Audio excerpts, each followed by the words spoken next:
사람들은 말했습니다. 코로나로 전 세계가 멈춘 그해 여름엔 아무도 중동 사막에서 공사를 완성할 수 없다고요. 섭씨 50도 폭염과 끊이지 않는 모래 폭풍, 봉쇄된 항만과 사라진 인력. 그때 한국의 건설팀이 쿠웨이트 한복판에 들어섰습니다. 누구도 성공할 거라고 믿지 않았습니다. 그런데 그 불가능의 사막 한가운데서 단 90일 만에 중동 최대 LNG 터미널이 완공됐습니다. 대체 어떻게 이런 일이 가능했을까요? 누구도 해내지 못한 기적의 공사. 그 안에는 목숨 걸고 버틴 사람들의 이야기가 있었습니다. 오늘 그 사막에서 태어난 진짜 이야기를 들려드리겠습니다. 끝까지 보시면 분명히 알게 되실 겁니다. 어떤 시련도 함께라면 넘을 수 있다는 것을요. 잠시 구독과 좋아요 버튼을 눌러주시면 정말 큰 힘이 됩니다. 저는 25년 넘게 중동 현장을 누빈 건설소장입니다. 젊었을 때부터 이집트, 사우디, UAE 그 끝없는 사막과 먼지를 친구 삼아 살았습니다. 아무리 경험이 많아도 이번 공사는 달랐습니다. 이제껏 제가 맡았던 어떤 현장보다 큰 압박감이 있었습니다. 제가 소속된 회사는 한국에서도 꽤 알려진 종합건설사, 현진건설이었습니다. 이 회사에 몸담은 지도 20년이 훌쩍 넘었습니다. 그 긴 시간 동안 수없이 많은 플랜트와 항만을 지어왔지만 이번 쿠웨이트 알주르 LNG 터미널 프로젝트는 모든 것이 달랐습니다. 쿠웨이트 정부가 에너지 패권을 위해 전략적으로 밀어붙이던 대형 사업이었고 중동 최대 규모의 LNG 기지를 완성하는 것이 목표였습니다. 이곳에서 한치의 오차도 없이 공사를 완수하면 한국 건설업의 신뢰가 또 한 단계 올라갈 것이고 반대로 실패하면 회사는 물론 제 이름도 005점으로 남을 것 같았습니다. 그렇다고 물러설 수도 없었습니다. 이미 계약은 체결됐고 저와 저희 팀이 이 일을 해내야 했습니다. 공항에 도착하던 순간이 아직도 선명합니다. 그때 이미 쿠웨이트 기온은 섭씨 50도를 넘고 있었습니다. 뜨거운 바람이 얼굴에 와서 닿자마자 숨이 막혔습니다. 고개를 드니 하얀 빛으로 쏟아지는 햇살에 사물이 아지랑이처럼 흔들렸습니다. 저는 중동의 더위가 낯설지 않았지만 이번에는 무언가 다른 기운이 있었습니다. 코로나로 국경이 반쯤 닫히고 공급망이 흔들리는 중에도 공사는 예정대로 시작해야 했습니다. 저 혼자였다면 혹시 모르겠습니다. 하지만 그날 공항에서 한 청년을 만났습니다. 하얀 마스크에 검게 그을린 얼굴, 두 눈에 어딘가 간절함이 배어있던 친구였습니다. 김재훈. 저보다 23이나 어린 엔지니어였습니다. 그 친구를 처음 본 날 저는 물었습니다. 왜 여기 오기로 했냐고. 재훈이는 잠시 망설이다가 말했습니다. 사실은 아버지가 몇 달 전에 큰 사고를 당해서 병원에 누워 계신다고 했습니다. 아직 스스로도 어린 나이였지만 본인이 책임져야 할 가족이 있다고요. 그 말을 들었을 때 제 마음이 조금 이상해졌습니다. 저도 젊을 때 아무 연고도 없이 이집트 사막에 처음 내려섰던 기억이 떠올랐습니다. 젊은 시절 저 역시 이렇게 무모하게 보였겠지요. 하지만 저는 그 무모함이 얼마나 큰 용기가 될 수 있는지 알고 있었습니다. 현장에 도착하자마자 긴장이 더해졌습니다. 공정 일정표에는 90일이라는 숫자가 적혀 있었습니다. 단 3달 안에 수십만 톤 규모의 저장 탱크와 배관, 부대 설비를 모두 완성해야 했습니다. 쿠웨이트 정부는 단호했습니다. 코로나든 폭염이든 이유는 중요하지 않다고 했습니다. 기한을 못 지키면 곧바로 계약 해지에 손해배상 청구가 이어질 거라고 했습니다. 이런 상황에서 저희가 기댈 수 있는 건 사람뿐이었습니다. 재훈이를 비롯해 한국에서 온 수십 명의 엔지니어들, 그리고 현지의 한유한 숙련공들까지 그 누구도 편하게 일할 수 있는 상황이 아니었습니다. 첫 번째 회의에서 저는 모든 직원들에게 말했습니다. 이번 공사는 평생에 한 번 올까 말까 한 기회라고. 이 공사가 성공하면 한국이라는 나라의 이름도 우리 각자의 이름도 새겨질 거라고 했습니다. 그 대신 어느 누구도 쉽게 버틸 수 없을 만큼 어려울 거라고 솔직히 밝혔습니다. 회의가 끝나고 나니 재훈이가 제 쪽으로 조용히 다가왔습니다. 그리고 말했습니다. 혹시라도 자신이 부족해도 끝까지 책임지며 배우겠다고 했습니다. 그 말을 듣는데 저는 그 젊은이가 얼마나 큰 각오로 여기에 왔는지가 느껴졌습니다. 그렇게 공사가 시작됐습니다. 하루에도 몇 번씩 기계가 고장나고 새벽에는 현장에 모래가 습기와 섞여 장비가 제대로 움직이지 않았습니다. 저희가 아무리 밤을 새워도 현지 하청업체의 부실 시공 문제까지 한꺼번에 해결할 수는 없었습니다. 코로나가 덮치자 인부 절반이 현장에 못 들어오게 됐습니다. 공급망은 마비됐고 공정은 멈췄습니다. 저도 마음 한구석이 무너지는 기분이었습니다. 그동안 제가 버텨온 많은 사막 현장 중에서도 이번만큼은 더 이상 힘을 낼 수 없을 것 같다는 생각이 문득 들기도 했습니다. 그러던 어느 날 저녁 해가 질 무렵이었습니다. 재훈이가 한 손에 도면을 들고 달려왔습니다. 오늘 하루 동안 자신이 점검한 배관 구간에서 문제를 발견했다고 했습니다. 문제를 고치면 다시 공정을 이어갈 수 있다는 거였습니다. 저는 도면을 받아들고 한참 동안 들여다봤습니다. 그날 저는 깨달았습니다. 이 공사가 단순히 저 하나의 싸움이 아니라는 걸요. 저와 같은 마음으로 혹은 저보다 더 절박한 마음으로 여기 와 있는 사람들이 있었습니다. 그 젊은 친구의 손끝에 쥐어진 도면이 제게 다시 용기를 줬습니다. 다음 날 아침 저는 다시 전 직원들을 불렀습니다. 다들 새벽까지 야간 작업을 하고 와서 눈이 빨갰습니다. 저는 숨을 고르고 말했습니다. 우리는 이번 공사를 끝까지 완수할 거라고. 아무도 믿지 않아도 우리는 할 수 있다고 했습니다. 그 순간 누구랄 것도 없이 작은 박수가 나왔습니다. 재훈이도 몇몇 선배 기술자들도 현지 관리자들도 천천히 고개를 끄덕였습니다. 그때부터였습니다. 저 자신도 마음이 달라지기 시작한 건 이제 남은 건 하나뿐이었습니다. 포기하지 않는 것. 이 이야기가 그 시작이었습니다. 공정이 다시 움직이기 시작한 건 그렇게 직원들 모두가 마음을 다잡고 난 뒤부터였습니다. 물론 여전히 매일같이 문제가 터졌습니다. 그 중에서도 가장 큰 적은 다름 아닌 기후였습니다. 쿠웨이트의 여름은 단순히 덥다고만 할 수 없었습니다. 공기가 목구멍을 찌르듯이 뜨겁고 숨을 들이마시는 순간 폐가 말라붙는 기분이 들었습니다. 섭씨 50도가 넘는 낮 기온은 철제 배관 위에 잠깐 손을 얹는 것조차 위험하게 만들었습니다. 습도는 90%에 달했고 이 더위 속에서 방호복을 입고 작업을 하다 보면 온몸이 땀으로 젖어버렸습니다. 그날그날의 체력은 문제도 아니었습니다. 더 무서운 건 사람이 견디기 어려운 기온에 계속 노출되면 판단력까지 흐려진다는 것이었습니다. 그럼에도 공정은 멈추지 않았습니다. 우리에게는 기한이 있었습니다. 단 90일. 그리고 그 안에 모든 걸 끝내야 했습니다. 그 즈음부터 저는 거의 매일 새벽 4시에 눈을 떴습니다. 잠들었다기보다 잠시 눈을 붙인다는 표현이 더 맞았습니다. 사무실에 앉아 도면과 일정표를 다시 검토하고 나면 해가 뜨기 전부터 현장을 돌았습니다. 이른 아침에도 이미 체온보다 높은 열기가 느껴졌고 저는 항상 물통을 옆에 두고 다녔습니다. 김재훈은 그 시간에도 벌써 현장을 나와 있었습니다. 그 친구는 아직 입사 4년 차에 불과했지만 스스로를 벼랑 끝으로 몰아붙이는 듯한 각오로 일에 매달리고 있었습니다. 어느 날은 한밤중까지 이어진 용접 작업을 마치고 잠시 쉬려던 참에 쓰러진 적도 있었습니다. 저는 그 모습을 보면서도 차마 말리지 못했습니다. 누구보다 그 마음을 잘 알고 있었으니까요. 공정이 본격적으로 진도를 내기 시작하면서 다른 난관들이 하나둘 나타나기 시작했습니다. 자재 수급이 꼬이고 일부 현지 하청업체는 책임을 떠넘기며 늦장을 부렸습니다. 문제를 해결하기 위해선 현지 관리들과 매일 협의를 해야 했습니다. 언어와 문화의 벽도 여전히 높았습니다. 쿠웨이트 측 감독관들은 한국 팀이 일정을 무리하게 당기고 있다고 우려했고 혹시라도 품질 문제가 발생할까 끊임없이 감시했습니다. 저는 그들의 눈빛에서 여전히 의구심을 느꼈습니다. 하지만 저는 그 시선조차 받아들일 수밖에 없었습니다. 그들의 입장에서도 이 공사는 자국의 미래가 달린 사업이었으니까요.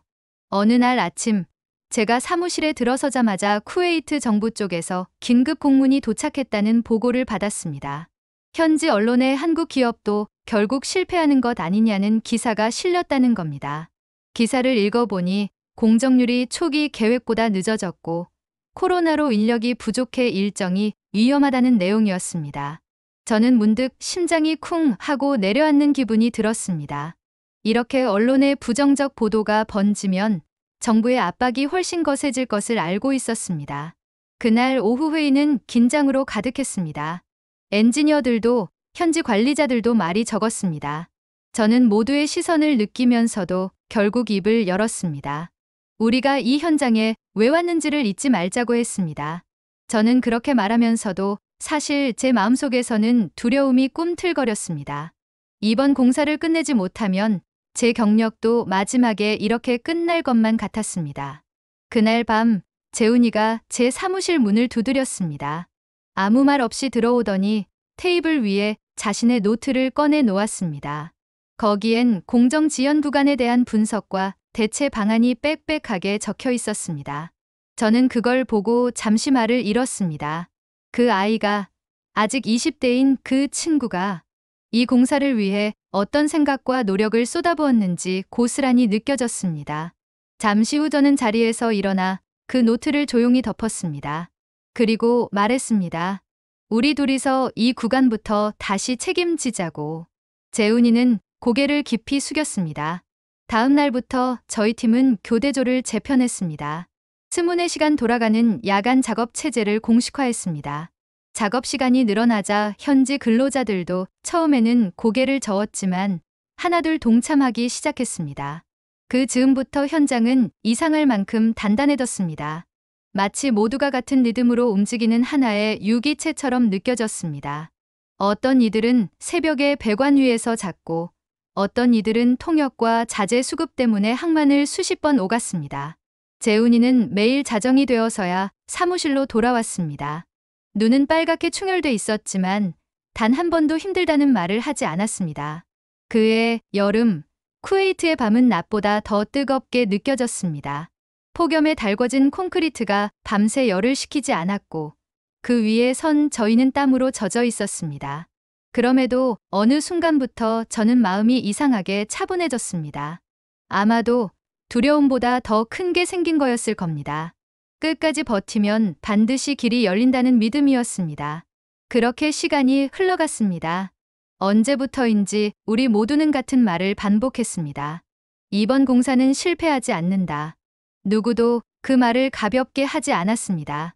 그건 서로를 붙잡기 위한 다짐이었고 동시에 스스로를 일으키는 주문이었습니다. 이제 돌이켜보면 그 여름의 사막이 제게 가르쳐준 게 있었습니다. 모든 위기는 결국 누군가의 결심에서부터 끝이 시작된다는 것을요. 그 시절 우리에게 남은 건 오직 하나뿐이었습니다. 그 결심을 끝까지 지키는 것. 공정이 70일을 넘기던 시점, 저는 그때까지 겪었던 어떤 위기보다도 더 큰 절벽 앞에 서 있다는 기분이 들었습니다. 밤새 공정 진도를 점검하고 도면을 확인하던 중 현지 담당자가 허겁지겁 제 사무실로 들어왔습니다. 그 표정만으로도 저는 예감을 할 수 있었습니다. 저 소장님, 문제가 생겼습니다. 그 순간 제 심장이 쿵 하고 내려앉았습니다. 쿠웨이트 항만에 도착한 LNG 저장 탱크의 핵심 부품이 통관 문제로 묶였다는 보고였습니다. 이 부품은 아무리 공정을 진척시켜도 마지막 설치 없이는 터미널 가동 자체가 불가능했습니다. 저는 그 서류를 받아들고 그대로 멈춰 있었습니다. 당장 머릿속으로 남은 기한이 계산됐습니다. 열흘. 그 열흘 안에 부품을 들여오고 설치하고 시운전까지 마쳐야 했습니다. 한마디로 불가능에 가까운 일정이었습니다. 그날 새벽까지 저는 모든 담당자들과 회의를 했습니다. 통역이 오가며 쿠웨이트 통관 당국에 연락을 시도했지만 코로나로 항만 인력도 절반이 빠져 있었습니다. 통관 승인권자는 자가격리 중이라는 말까지 들었습니다. 그제야 저는 이 공사가 왜 그렇게 많은 나라와 기업이 도전을 망설였는지 깨달았습니다. 공사 기술만으로 완주할 수 있는 일이 아니었습니다. 그 땅의 문화, 관료주의, 그리고 예측할 수 없는 변수들까지 모두 견뎌야 하는 싸움이었습니다. 밤이 깊어갈수록 현장 직원들의 표정에도 피로와 절망이 스며들었습니다. 누군가는 앉은 자리에서 고개를 떨군 채 말없이 서류를 바라보고 있었습니다. 그 순간 재훈이가 제게 다가왔습니다. 소장님 방법을 찾으셔야 합니다. 그 목소리는 떨리고 있었지만 동시에 똑똑하게 각인됐습니다. 그 말은 이 현장을 책임져야 할 사람이 바로 저라는 뜻이었습니다. 그날 밤 저는 한참을 홀로 사무실에 앉아 있었습니다. 벽시계가 새벽 3시를 가리킬 때까지도 자리를 떠나지 못했습니다. 제가 이 일을 책임지지 않으면 여기 모인 수백 명의 노력이 모두 물거품이 될 것이었습니다. 그때 문득 사우디의 어떤 현장에서 50도를 넘는 날씨에 철골 위에 서 있었던 제 젊은 날이 떠올랐습니다. 그때도 모두가 포기하라고 했지만 결국 해냈습니다. 이번에도 해야 한다. 저는 자리에서 일어나 숨을 고르고 다시 전화를 들었습니다. 쿠웨이트 항만청 통역에게 연결해달라고 요청했습니다. 그 새벽에 전화를 받는 사람의 목소리는 잠에 취해 있었지만 저는 포기하지 않고 상황을 설명했습니다. 그리고 통화를 끊자마자 재훈이를 불렀습니다.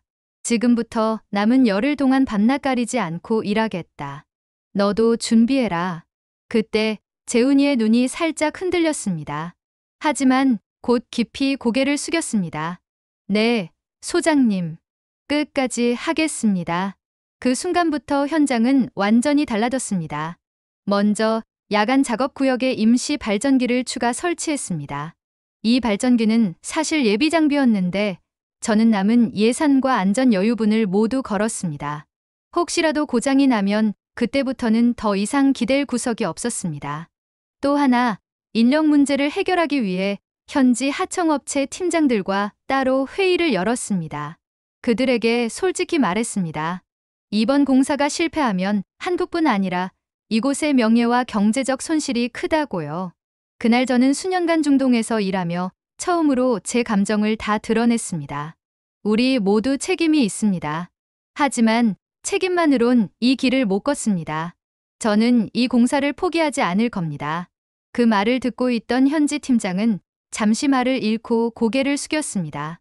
그리고 그날 밤 현지 근로자 일부가 자발적으로 잔업에 참여하겠다고 전해왔습니다. 그 순간 저는 안도와 고마움에 숨이 막혔습니다. 열흘 남은 일정은 말 그대로 극한의 싸움이었습니다. 통관 문제 해결을 위해 주쿠웨이트 한국 대사관과 본사가 매일 긴급 보고를 주고받았습니다. 하루하루 시간이 깎여갔습니다. 부품이 들어오지 않는 동안에도 우리는 멈추지 않았습니다. 혹시라도 부품이 도착하는 순간 바로 설치할 수 있도록 모든 하부, 구조를 사전에 완벽히 준비했습니다. 그 과정에서 수십 차례 설비 점검과 모래 청소, 기계 시험 가동이 반복됐습니다. 낮에는 50도의 열기와 싸우고 밤에는 조명 아래에서 먼지를 털어내며 모두가 눈에 핏발을 세웠습니다. 재훈이도 예외가 아니었습니다. 언젠가는 그 친구가 자재 창고 구석에서 잠시 쓰러져 잠든 것을 봤습니다. 저는 말없이 그 옆에 담요를 덮어주었습니다.